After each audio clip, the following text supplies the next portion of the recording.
Hello and welcome to The Little Simple Life, a podcast about living your most intentional, inspiring life. Stepping outside the box, walking your own path, and living a life you dream of. I'm Amy, 30-something mum of two, living just outside London. These podcasts are love notes from me, sharing the things I know I would want and sometimes need to hear. I've been a writer and a content creator for 16 years, and creating content that speaks not only to you, but to myself too, is something I'm so passionate about. Choosing a different life, a life that steps away from the status quo, a life that is both extraordinary and questions the norm, is so beautiful, but it also throws up a lot of questions. Am I doing the right thing? What do others think of me? It can also be the beginning of opening your thoughts to so much more. It is the beginning of a journey that starts with you, a question on your mind as well as in your heart. If you're here, I know you feel it too, that there is something more, that there is more than the life society tells us there is and that we should want for ourselves. You can choose a different direction. In these episodes, I'm going to delve into what it means to walk a different path, from educating our children outside the school system to living in a small home by choice, surrounding ourselves with a life of intention instead of living a life of default, and so much more.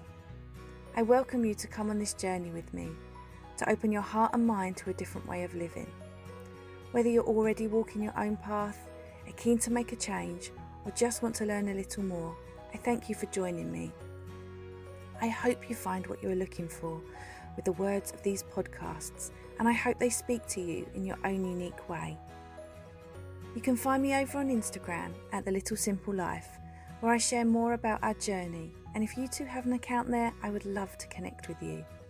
It can feel lonely forging a path that is different from the norm, but I just want you to know you aren't alone. You too can create the life you want to live. I would be so grateful if you could leave me a rating, a review, a share on social media, or recommend me to a friend who you think might like to hear these words too. Thank you so much for joining me here.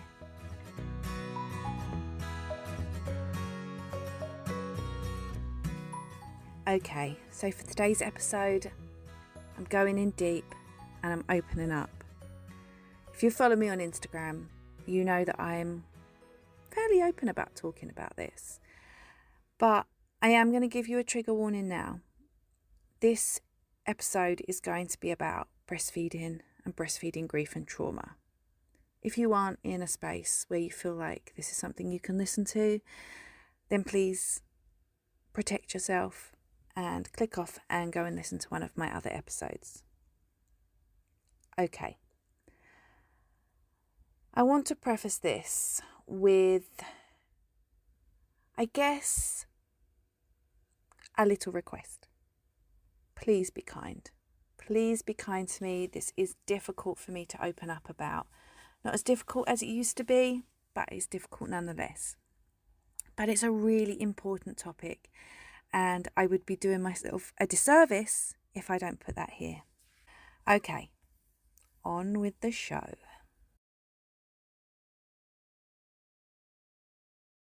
I'm a mum of two, as you guys know, and when I had my first daughter in 2019, I did all the things.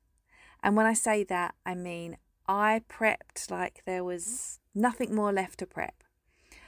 I had plenty of time, I did the classes, and I kind of feel like I was fairly clued up on stuff. I made it my intention that I wanted to breastfeed my daughter. Now she's just turned 3, so we're talking a few years ago now. But breastfeeding, grief and trauma doesn't go away. So this is my story. While I was prepping for her arrival, one of the things we did was take an NCT class. I loved my NCT classes. I made a couple of really great friends and we're still really good friends today. We did all the normal baby prep stuff and we specifically had a breastfeeding workshop as part of that. I felt like the workshop was really in depth and I felt like I learned so much about breastfeeding and I was really, really keen to give it a go. I was also quite open to the idea that if not, I would formula feed. But my intention was to start breastfeeding and just see how we went. So towards the end of my pregnancy, I developed preeclampsia.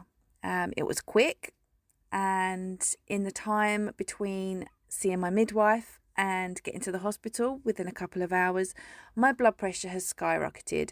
And given the fact that I was 39 weeks and 6 days when this happened, the decision was made that I would be induced. Now, I wasn't that keen about being induced, but with preeclampsia, I knew that we had to get the baby out. So I went along with it. My induction was fairly simple and straightforward, I think. I had the pessary. I then had, that was the 24-hour pessary. And then I moved on to, I think it was a 6-hour pessary, and I had one of them. And I was, by the end of that, dilated enough that they could break my waters. All of my birth plan immediately just went out the window because I didn't want my waters broken. That wasn't part of my birth plan.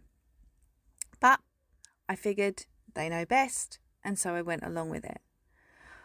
Now, anyone who has had an induced labour will know that an induced labour is apparently more painful than a regular labour, just based on the fact that your contractions come on very strong, very quickly. So as soon as my water had been broken, I was in full-blown labour.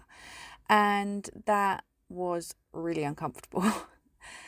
Now, I've never laboured naturally, but I believe that the build-up of contractions does help somewhat in the pain department. But in my induction, that wasn't the case because it was just all or nothing straight away. The pain was really intense, and I felt like I started on the back foot because of that, and I was unable to get into a good state of mind. I'd done hypnobirthing, and I just felt like I couldn't really get ahead. So I had an epidural, which eventually rendered me bedbound, and I ended up birthing on my back, which also wasn't ideal.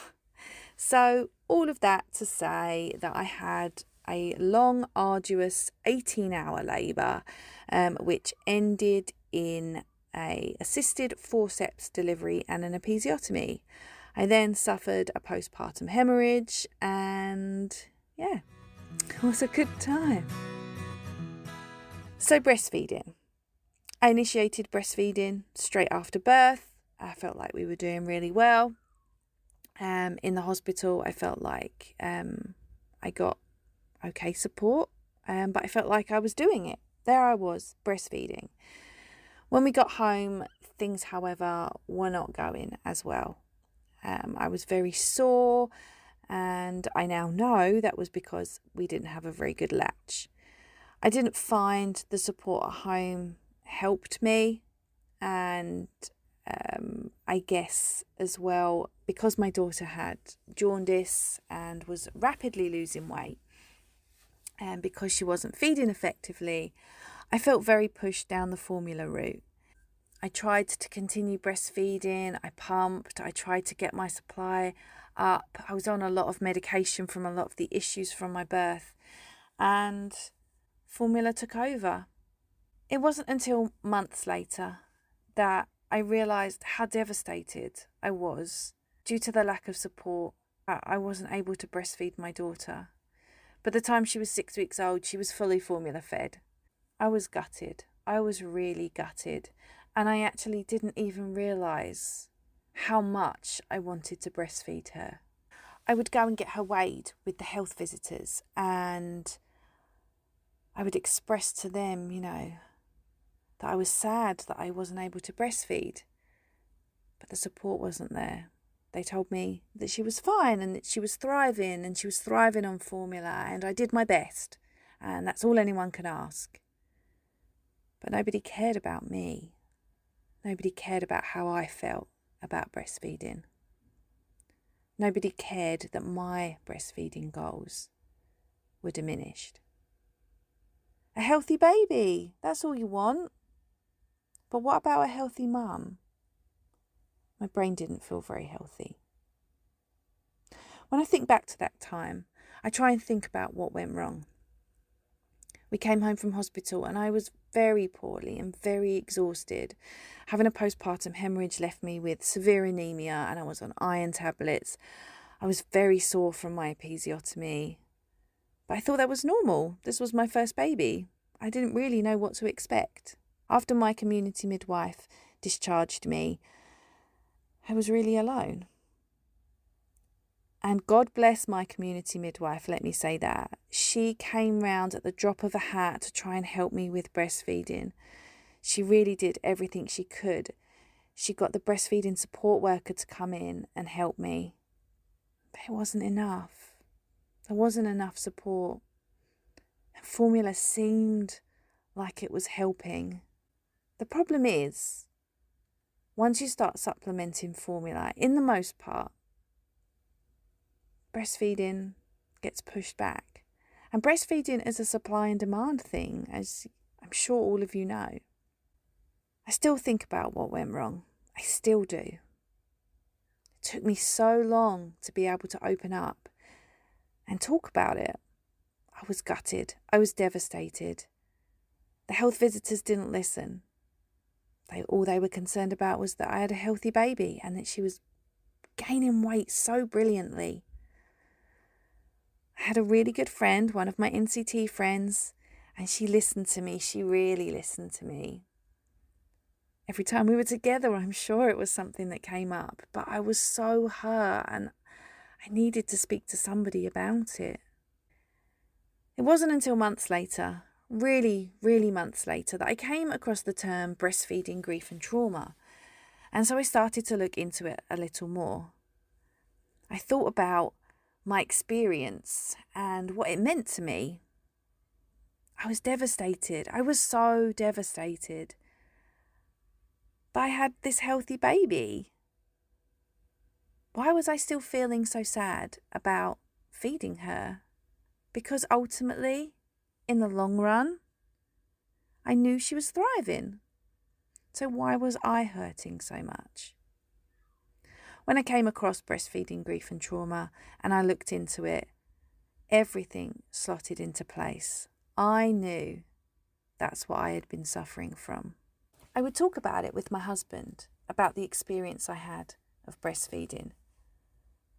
But I could barely get the words out. It would make me cry.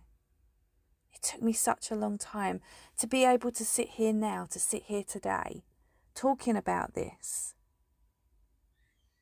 It's incredible to me because I remember that girl who was unable to speak about breastfeeding her first child because the hurt was so deep-rooted and I suffered so badly. I now know that it wasn't my fault. I now know that I did do everything that I could to breastfeed my child. What happened to me wasn't me failing. I was failed by a system that puts breastfeeding on such a pedestal when you're pregnant, but postnatally has no funding and there is no help to support you. Well, there's not no help. There is help, but it's not easy to access. And as a first-time mum, you don't even know that it exists. The problem is, this is common. When I first spoke out about breastfeeding trauma, my inbox on Instagram was filled with other mothers who felt the same, who were sad, who felt like they had failed their child because they weren't able to breastfeed them. These were new mums. These were older mums. These were mums whose children had grown up. These were mums who carry the trauma of how they feed their baby for their entire lives. We are doing women such a disservice by not supporting them. We are affecting maternal mental health and we are affecting women for their entire lives. There are women with grown-up children who still carry the guilt on the way they were unable to feed their child, and they were only unable to feed their child because they weren't supported in doing so. I know the common thing to say is fed is best. Fed isn't best. Fed is the bare minimum. All of our babies need to be fed, but mums need to be supported in how they want to feed their babies, whether that be formula feeding or breastfeeding or combi feeding. Mums need to be supported. We need funding to support mums to be able to do this. It's far more far-reaching than how a baby is fed. Mums matter too. We've all seen the joke about, nobody knows which children are breastfed by the time they reach school. It's not funny. I don't find it funny. Because I know. I know the experience I went through, and I know how I felt when I was unable to feed my child because the support to continue was just not there. This all came to a head for me, particularly when I got pregnant with my second. When I found out I was pregnant, I was obviously overjoyed, a little shocked because it took us over 2 years to get pregnant with my daughter, and it took one try for my son. But there I was, pregnant, and I had to face the inevitable: feeding. How would I go about feeding this time? I found Professor Amy Brown's book, Why Breastfeeding Grief and Trauma Matter, and if any of this resonates to you at all, I thoroughly recommend downloading a copy, because that single-handedly changed how I felt about my breastfeeding experience with my daughter. I even said to my husband at the time, if I read this book and I don't feel better, then I'm going to need to speak to somebody before I embark on feeding again. But, and I'm so grateful for this, after I read the book, I felt a lot better. I felt like I'd gone some way into making my peace with the situation. I don't think it will ever go away, and I think part of me will always carry a small piece of hurt about the way I was unsupported in achieving my feeding goals. However, I was ready to embark on feeding my son. And so that brings us to the present day, and here I am, 8 months into having my son, 8 months of exclusively breastfeeding. But it didn't come easy. The same problems cropped up. The same problems reared their ugly head. The same lack of support still existed. If it wasn't for my wonderful, wonderful lactation consultant, I wouldn't be where I am today. I emailed her desperately in the middle of the night asking for a consultation. I could feel breastfeeding slipping away from me again, and I didn't know if I was strong enough to take it. She immediately responded to me when she was awake, and we organised a session, and she came to my home, and for 90 minutes she helped me in every which way possible to breastfeed my son. She supported me for weeks after. She supports me to this day. Now she cheers me on whenever I send her a little landmark photo of how far we have come. If it wasn't for her, I wouldn't be breastfeeding. And so guess what? Heidi, if you're listening, what you did for me, I will never be able to repay, because it was the most important thing to me in the whole world. So now I've composed myself. I hope that a little bit of vulnerability that snuck through there shows you just how important breastfeeding is to mothers who want to do it. It's not about diminishing formula feeding. It's about respecting women's choices in how they feed their baby. And it's about going so much further than that. It's enabling them to fulfill their feeding goals so that when their feeding experience is over, whenever it's over, and however they fed their baby, that they feel happy with it, that they feel like they did their best, that no matter what, they feel comforted that they achieved everything they wanted to achieve. Feeding trauma hurts. It hurts so deeply and so strongly. I don't think there's a way in this podcast I can even explain just how strong that feeling is. If you felt it, you know what I mean. Some women feel strong enough to try again. It took a lot for me to try again. It took a lot for me to open myself up to the possibility that I could try again and it could go wrong and I could end up in the same space. Or worse. I would be in a worse position because it would have happened twice. We need to do better for mums, and we need to ensure that the people who make these decisions about the funding and the support that we get, they hear us. We need to be louder. We need to shout for mums. We need to ensure that they don't go through the experience that I went through, that they have their feeding goals acknowledged and understood and supported. Women shouldn't be abandoned at their most vulnerable. Women need to be supported to feed their baby however they wish to feed them. Breastfeeding mums need support. Formula feeding mums need support too. But in this particular subject, breastfeeding mums need support. They really do need more than what our current situation is offering. It is desperate. It is dire. Breastfeeding isn't easy. It's really hard. And we need somebody there to hold our hand. Women aren't going to be supported any more than they currently are, and it is not enough. I don't know what we can do to make it any different. But we're failing women. We are failing them in a system that encourages them to breastfeed and then fails to give them any support. Thank you so much for listening today as I open my heart on this subject.